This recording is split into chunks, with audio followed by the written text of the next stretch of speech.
Happy Tuesday. Welcome back to Post Sports Live. I'm your host, Jonathan Forsythe, and thanks for joining us in the Post TV studios, along with LaVar Arrington, Keith McMillan, and Dan Steinberg of the DC Sports Blog. Gentlemen, happy Tuesday. How back at you? Thank you. Thanks for Everybody enjoy the Belmont Stakes over the weekend? I actually watched it, surprisingly. Did you watch it? I did. Were you excited? I was at the center field bar at Camden Yards, and the crowd went nuts as soon as the horses left the gate. There's a ton of excitement. I enjoyed the post-race interview. Yeah, that's little not sour what I grapes. It's not hard to get into horse racing because you only have to invest 2 minutes at a time. Right, 3 times a year. And then you're like, boom, all right, I'm done. Yeah, right. All right. All right, well, we got a lot to get on this show. We're going to start with the Nats, who are in the midst of a West Coast road trip against some real quality teams. Right now, they're playing the best team in baseball, at least by record standard, with the Giants. Big win by Strasburg last night. We'll talk about their pitching rotation and some of the great streaks they're on. We'll talk about, we had a chance to talk to Dominique Wilkes last week. Dan, your partner on the sports blog, Scott, had a chance to sit down with him, got his thoughts about Jordan versus LeBron, that debate, and then I'll ask you guys about the NBA Finals, whether or not a 5th championship for Tim Duncan would be more impressive than a 3rd in a row for LeBron, depending on how the rest of the series goes. We'll talk about the World Cup, guys. Starts on Thursday in Brazil. Some of us are very excited for that, others not so much, but I'll get to your bold predictions and thoughts on whether or not the U.S. can advance past the group of death. And then finally, the Redskins name debate continues. Timely, there's going to be an ad that airs tonight in 7 major cities during halftime of Game 3 of the NBA Finals. We'll screen it on the show, and then I'll get your guys' thoughts as to whether or not what kind of difference this could make in the overall scheme of things with the Redskins name debate. All right, I want to start with the Nationals, Dan, and they're 3-1 on their current 10-game road trip. How big a barometer is this trip for the team right now? I mean, I think it's obviously we're talking now about them being a contender because of the way they handled the Giants. I mean, I think it was more a couple days ago you were thinking they need to make sure they don't fall back here. They've kind of just gotten their heads above water again. They need to make sure that this doesn't turn into a disaster. But now I think suddenly, the way they played in San Diego where they really could have swept the series and the way they played in Game 1 against San Francisco, now you're thinking just exactly what Kilgore wrote in the paper today, that this could be a way for them to establish, hey, we are one of the teams to beat in the National League again. I don't know that any road trip in June ever matters really that much, but certainly for, the optics, they're looking again like the team that we thought they were going to be. And, their numbers, their runs scored versus runs against, I think would indicate that they should be even a little bit better in the standings than they are, which is, sort of a long-term barometer of how good a team is. So things are definitely looking up right now. Keith, Dan mentioned it. They're tied for first in the NL East with Atlanta, 33-29, 8-2 over the last 10. And what Adam wrote in his game story today is the Nationals used the first leg of their 4-game showdown with the Giants to declare their status as a full-fledged contender. Do you agree? Sure. I mean, I'm not going to go against Kilgore on baseball, Right. But at the same time, I don't know, as Dan said, if any trip in June is a huge barometer. I think you're right. It's probably better that I think the interesting thing is that they've weathered the storm of injuries. They're now starting to get everybody back in the lineup. The pitching's starting to look like we thought it might look, and they're still tied for first place with the Marlins and the Braves. So I think from that standpoint, if they continue to play well and they start to either pull away a little bit, they still have Bryce Harper on the shelf, and if he comes back and if he plays well when he's back, then I think further down the line, July, August, early September, we start thinking about them as a contender. LaVar, one of the reasons that this sort of series, I think, and this road trip against the Cardinals and the Giants, 2 of the best teams in the National League, was highlighted is because the Nationals have struggled against the best teams going back a couple of years now. 10-17 this year against teams going into last night's game with winning records. So do you see this 10-game stretch as a real barometer for them going forward this year?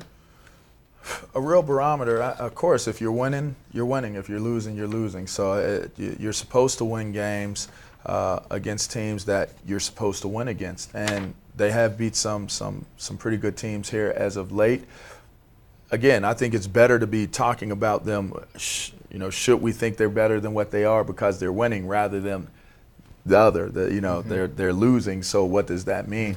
I ultimately think that you got to take a look at what they're able to do once they come back around with the Atlanta Braves, because they have struggled with the Braves, and I think that's more of the barometer of if this team truly has transitioned. But if they continue to win, you got to take it at the face value of information that you're receiving, is that they're winning. And also I think that it should also be looked at as the Marlins. it may be difficult to see that team with the way that they're configured to be able to maintain the success that they're having. They're a surprise team right now in the East, so I don't foresee them being able to maintain the level of accomplishment going deeper into the season. So you're talking about really this could potentially turn into a 2-team run. So I want to see what they do against a team like Atlanta before I can really kind of give it the green light. And next weekend, when they come back home from this West Coast trip, they have a 4-game set against Atlanta National Park. I think that's a fair point. To me, the most encouraging thing about all this, as dominant as the pitching has been, and the pitching has been almost historically dominant over the last week. One of the best stretches in franchise history. But to me, the more encouraging thing is really the bats. I think they've scored 6 runs, 5 out of their last 7 games, 7 out of their last 11 games. I know that because every time they score 6 runs, you can get free chicken McNuggets. But if they're going to hit like that, it takes so much pressure off the pitching. And the pitching has been good most of the season, really. I mean, the pitching has not been the problem, but the offense was just anemic for so long. Now, if they're going to hit like this, Span has been absolutely on fire. Desmond's hitting well. Yep. Zimmerman just back hasn't really caught fire yet, but that's the thing, yeah. Huge bat in the lineup. And still Bryce Harper, arguably your most dangerous bat, not even in there. If they're going to hit like this, it totally transforms the season. And you mentioned the pitching, historically, I mean, just to throw it out there, 51 strikeouts and 1 walk from the starters over the last 7 games. It's just absurd. It's absurd. It's like you have to say, wait a minute, that has to be a typo. Strasburg 3-0 with 3 earned runs and 27 strikeouts over his last 3 starts. Zimmerman 2-0 with 3 earned runs and 19 strikeouts. Player of the week in the National League last week. Fister's 3-0 with 5 earned runs and 15 strikeouts, 4-1 overall. I mean, these guys are finally coming in. Gio's the only one who's not sort of living up to what the hype was, but this with a healthy. You got slammed in Potomac at Class A the other day on a rehab start. I think one key point here, though, is you're never as bad as you look when you're at your worst. You're never as good as you look at your best. And they've got to make sure that this doesn't turn into mediocre play again. Way to bring us back down to earth on that, Dan. Thanks. Sure. All right, well, with that, let's transition now. And we mentioned earlier at the top where Scott Allen had an interview with Dominique Wilkins, who was in town as a spokesperson for diabetes awareness. We had a chance to sit down with Dominique and ask about his thoughts about Michael Jordan versus LeBron James. Let's watch. The hot topic, around NBA Finals time with LeBron James going for his 3rd consecutive NBA title is the whole LeBron-MJ debate. You got to play against MJ, who won 6 titles in his prime. You've gotten to watch LeBron do his thing. Where do you come down on that debate? How do you compare the two? Well, I hate comparisons. That era that we played in with Michael, it was just a different era. It was a brutal era as far as physicality. And the thing I tell people when it comes to Michael Jordan, I say, how many people you know in any sport that can win 3 championships, retire, play another sport, come back and win 3 more championships? Never has been done. I mean, he's the best to ever do it. I mean, LeBron James is a super player, and a great player, and a Hall of Fame player. But the eras are just different. And that's the thing you got to look at. The eras are just different. But Mike stands alone by himself above everybody else. It is what it is. And a lot of times people don't like to, speak the truth about it. But the truth is that he's the best to play the game. All right, I don't think we have any dissenters from that opinion on this show that would argue that Michael Jordan's not the best that ever played. But I want to switch it to a more contemporary debate. And wonder, LaVar, I'll ask you, what would be the more impressive feat? Tim Duncan winning 5 NBA titles over the course of his career, or LeBron James winning 3 in a row if the Heat were to win this year? Which one's more impressive in your mind? How many championships would LeBron have if he won this 3rd in a row? 3. Correct. So it's simple arithmetic to me. Tim Duncan winning 5 NBA titles and being the catalyst of that team to win is certainly more impressive. You're judged by how many you win. And although you can sit there and you can say, well, LeBron hasn't played as long as Tim Duncan, or he has a lot more to go, a lot more years left in his tank to go get those 5. Maybe he gets 5 in a row, who knows? But as of today, as of right now, if I'm judging it, I'm going with Tim Duncan winning 5. I mean, that's. To press you on that, would you say Russell then would be the better, greater player overall than Jordan? Well, again, and that's always. I didn't say better player. I said what's more impressive. I couldn't resist. If you ask me what's more impressive, Russell's titles is more impressive than Jordan's titles. But if you ask me who's the better player, of all time. I say it's apples and oranges. It's not respectful to say a center versus a forward or a shooting guard. Gotcha. But Mike is the greatest to ever do it, though. Dan, LeBron or Duncan, which more impressive? We actually had an argument in the sports department about this, and the reason we're doing this segment, I think, is because one of our editors thought that it was a ridiculous question for the same reason you do. The reason I would say LeBron is because I think 3 in a row just kind of would signify how clearly better than anyone at the present time he is, really. And I think that, it goes to what happened in Game 2. After Game 1, after all the criticism, a lot of people would say this. I didn't have any doubt that he was going to come out and dominate that game. And I feel like when he's dominating the way he is, his team is just going to win. His team is going to win because he's just better than everyone else on the court. I felt that for 3 years now. And I think that to have that kind of dominance over everyone at one time for such a long stretch, that to me is more impressive. I think the 3 in a row would be more impressive. All right, break the tie, Keith. 3 in a row from LeBron or 5 total from Duncan? More impressive in your mind? Well, there's not a whole lot separating these two guys if you want to take it a little bit past simple arithmetic. Duncan's 5 titles, right? If he wins the 5th this year, this is his 17th season. LeBron, this is his 11th season. And 3 would be, the average is almost the same. It's right around 3.5. 1 title for every 3.5 seasons. That's more complicated arithmetic. LeBron didn't have help, quite as much help for the first 7 seasons of his career. They went to the finals once, but every championship, these guys had a lot of help too. Whether it's Duncan playing with David Robinson or Tony Parker, Manu Ginobili, LeBron now playing with Wade and Bosh. I'm going to go with LeBron. The 3 in a row, the short era of sustained dominance. We've watched enough basketball to know how hard it is for a team to win 1, to repeat, to do it 3 times in a row, and really also if you're counting LeBron here, it's going to be 4 trips to the finals in a row. So then it should be much more difficult to win 5 of them, whether in a row or not. And by the way, but they never get knocked out. They never get knocked out against Phoenix in the first round. It was so casually put that LeBron didn't have help in his first few years. LeBron was in a different uniform in a different city, and that has to be taken into consideration. Tim Duncan didn't go somewhere and team up. Hey, you want to come play with me? You guys want to come play with me? Let's go meet here and try to win a whole bunch of championships in the era of just free agency. They created a super team.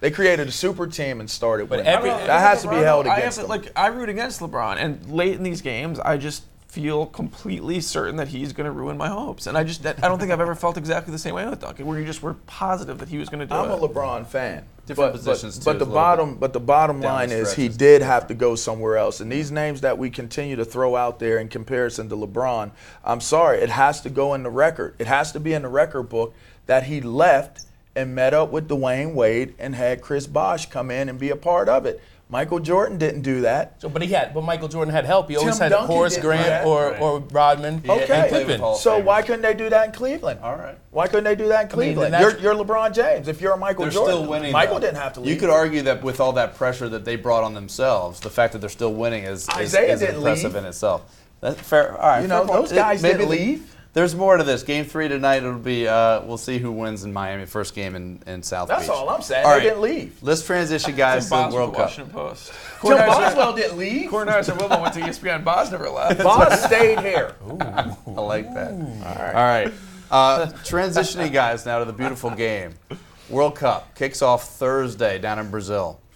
How excited are you guys for that? I'm excited. I'm fired up. I love it. Okay, I think there's a little bit of hesitancy coming from LaVar's corner there. I'll tell you why I'm excited, because unlike things like the Belmont Stakes that I don't care about, or like these weird golf tournaments that you like, the World Cup is US Open this week. I'm not making you talk about it. Every day during working hours, and so it gives us something to pay attention to besides our coworkers. It's like a fun sporting event for like weeks on end in a row, and you can bet on it if you wanted to, theoretically, and it gives you something to pay attention to every single day. That's why it's great. Wait a minute. Just to counter that, golf, the first 2 rounds are during the day, and you can watch during work. You can also bet on those. So I just wanted to counter that with and it's a major. All right, sorry. I think what's cool, though, about the World Cup, and I don't pay close attention to soccer in between Olympics and World Cup, but I like it during the Olympics and World Cup, is because the opposite of what Dan was saying about basketball. You don't know who's going to win. You don't have this thing's definitely over, and the U.S. is not like a clear favorite like a lot of Olympic events. We know we're going to crush.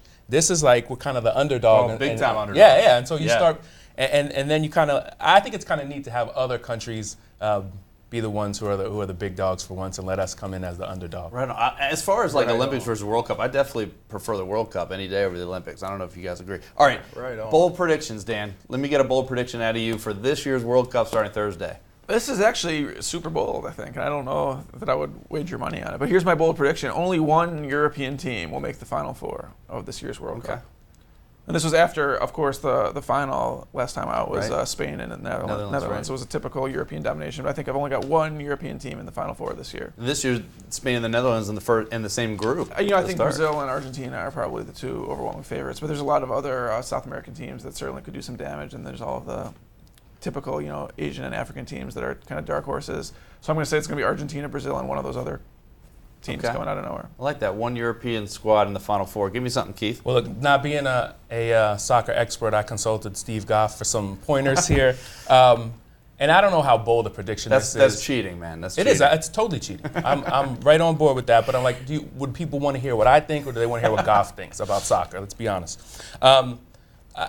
I think, I don't know how bold a prediction it is, but I think Messi probably shakes his World Cup struggles, plays like he does for FC Barcelona, and has a huge World Cup, leads Argentina to the final. Maybe they don't win it. I wouldn't be surprised if it's an all South American final. Right. Okay. I LaVar? have two. Give me something. Here we go. Two bold predictions. The first one, I have a strange feeling that the USA will make it out of their bracket, out of their field. You're jumping ahead to my next question. All right. I think they will make it out, and then my second bold prediction is I think that it'll be a European team that wins it. I'm thinking Germany might get it. That would be bold. That's in line with my bold prediction, which is the champion comes out of the U.S.'s group, the group of death: Germany, Portugal, Ghana, the United States. One of those four I'm going to throw out there as the champs. But that would mark the first time that a team from the non-Western Hemisphere team has won a World Cup staged in the Western Hemisphere. So that would be bold. Well, now, next question. Next question. Right there. Next question, Dan. Does the United States, the longest shot out of their group, get out of the group of death?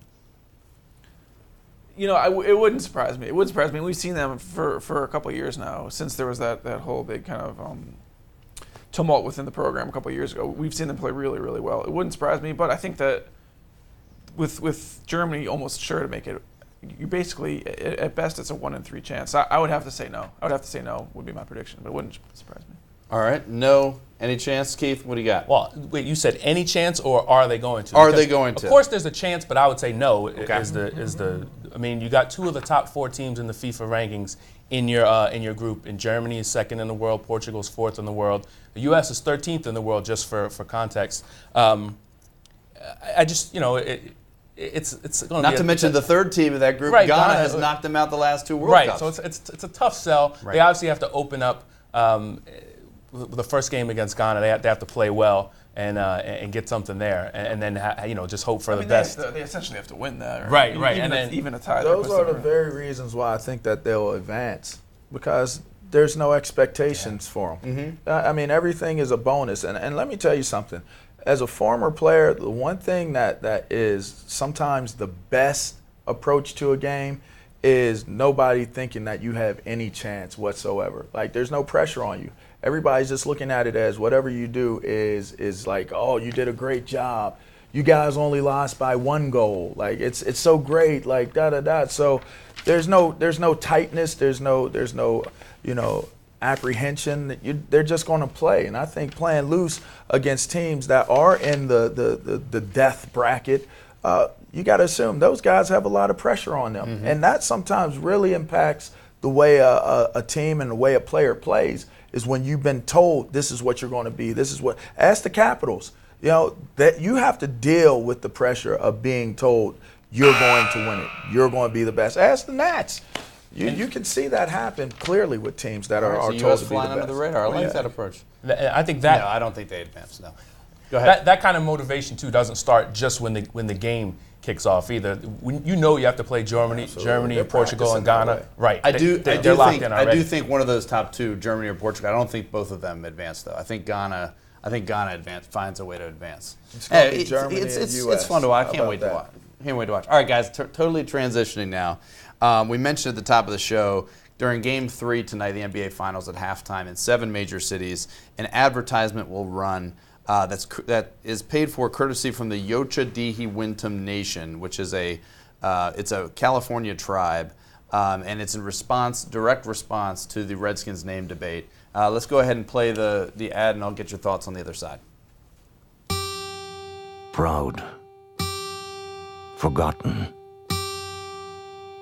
Indian,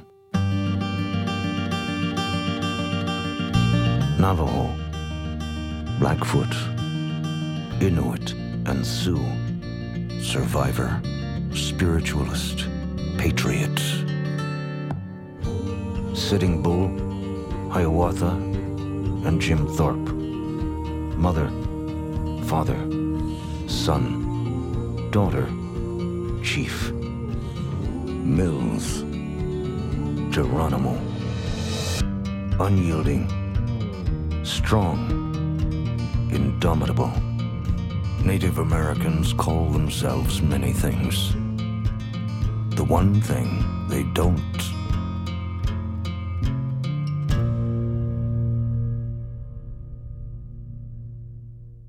All right, LaVar, pretty poignant ad there.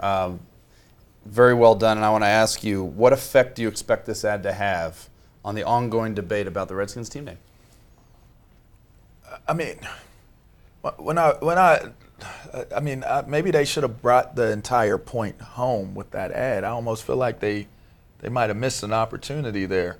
I know you're saying this is one thing that we don't call ourselves, but I mean, are we supposed to put the context clues together? To me, if you're putting this in markets where they have no idea what's going on in terms of the debate, I almost feel like you left it up to a lot of interpretation. It's too subtle without saying, like, hey, this is offensive. Just say it's offensive. Say it's racist. Say it's offensive. Say I'm offended by it. Like, okay, I get the history and the proud tradition and the names, but I don't feel like you drove the point home.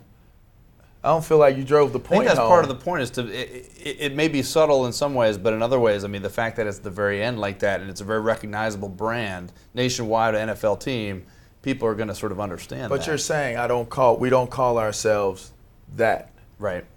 I mean, I get that. You don't call yourselves that. I get that. But did you drive the point home? I'm just speaking from a consumer standpoint. Did you drive the point home? If I am absolutely ignorant to what the debate is that's going on. That's I don't know. That's the first thing I thought of. Well, I wonder how many people are completely ignorant to that right now at this point. That's my point. I think it's a compelling ad, but the question was, is it going to change very many minds? I don't know that there are too many people who care about this issue who aren't dug in very deeply on their side already at this, and I think that so. In a sense, to have this ad air is another step in a very slow march toward maybe changing the national conversation on this. But is it gonna create immediate change? I don't think it's gonna happen. I don't think the Redskins like the idea of being bullied into change. Sure, of course. And people, nobody likes to be told what to do. They want to change on their own terms. You bring up maybe the Masters situation years ago when Martha Burke. Right. And it eventually happened, but they were staunch. They didn't want to be pushed into it, even though they may have known they were wrong at the time, or they may have felt like they were right. Dan, you've written a lot about this topic. What are your thoughts on the new ad? No, I think that Keith has it absolutely right. I think that there might be like casual people out there who might think that it's a well done ad and kind of poignant, like you said. I think people who really, really care about this issue already sort of know where they stand and probably aren't changing their minds really. I think the people that I've heard changing their minds in recent years have been people who are just so fed up with the whole debate that they want it to go away. And so it's not really that they've changed their mind on whether or not the name is offensive. They're just really, they want to hear about their football team and not about the football team's name. But, then there's also the other question of, like, younger people. Is this going to be like a generational thing where people who are now, teenagers or kids or whatever are growing up with this being controversial, and maybe when they're adults, they sort of have if you have 4 minutes on a national platform, 60 that seconds. Was 60 seconds. That's even worse. You did not drive the point home. But the question is, what's the audience they're going for? You guys, to your point of the both sides being dug in, especially around this area. I would totally agree. But this is airing in Los Angeles, in Chicago, in other markets where the more casual fan may not be. Drive the But point also, home this is with that NBA ad. Finals. These are sports fans Sure. who probably have an idea, A, that this has been happening, and also, have felt one way or the other about the team and its name over the course of the past few years when this has been. I mean, you brought got to up employ. frequently. If you're reaching out to the masses, you have to try to employ them because here's the problem. They're running into the problem of not being a significant enough race for this to be racial. So you have to appeal to that inner feeling of, well, when this happened in the times of segregation, this is what happened. This is how a group of people, and it wasn't just black people that came together. A lot of people look at those times with Martin Luther King and with Malcolm X and all those times when those people who fought in the civil rights movement, this was just a black thing. It was not just a black thing. You had presidents getting involved. You had all kinds of different influential people of different racial backgrounds getting involved. I just felt like it was so, okay, here's the history. It's a proud history, and we don't call ourselves. No. Well, go let me after. Let's present the opposite view, because a lot of times people have said, Redskins fans have said, this is outrageous that you're calling us a racist. We're not racist. We're not doing anything to be racist. I think that there's also hesitation to be too confrontational to get people defensive. But that's why you have to call it out, though. At this point, if you want to change, So you think it needs to be more confrontational? If you want change, you have to go for change. There has never been change in this large of a society within culture without social agitation. There's always going to be discomfort for change. It's never a simple deal. I mean, they got change us is never about it. easy. They got us, the ad, whatever you think about that ad, every sports site in the country is talking about it today. Sure, because it's the Redskins and it's a name debate, and it's just continuing on. That's why they're talking about it. I'm sitting here getting ready to look at something that's going to have me okay. Wow, that breaks the camel's back. That wasn't you don't a strong. see this as a major shift in the not- offense. But I don't think there's anything out there that can break the camel's back, so to speak. I think every part of it is going to be a small step toward change. Almost, both of you guys have made good points on this. Change in the civil rights movement happened over time. You change a generation as you grow up. Right. You see things differently than your forefathers did or your actual fathers. I mean, it's a story I've said before, I think, on the show, but my daughter came home from school one day last year and was saying, a kid in school was saying the Redskins name is not nice or whatever. That I can't imagine that was happening 30 years ago. Right. And if you're getting that from school, then that's sort of outside of the control of families who might love the Redskins and whatever.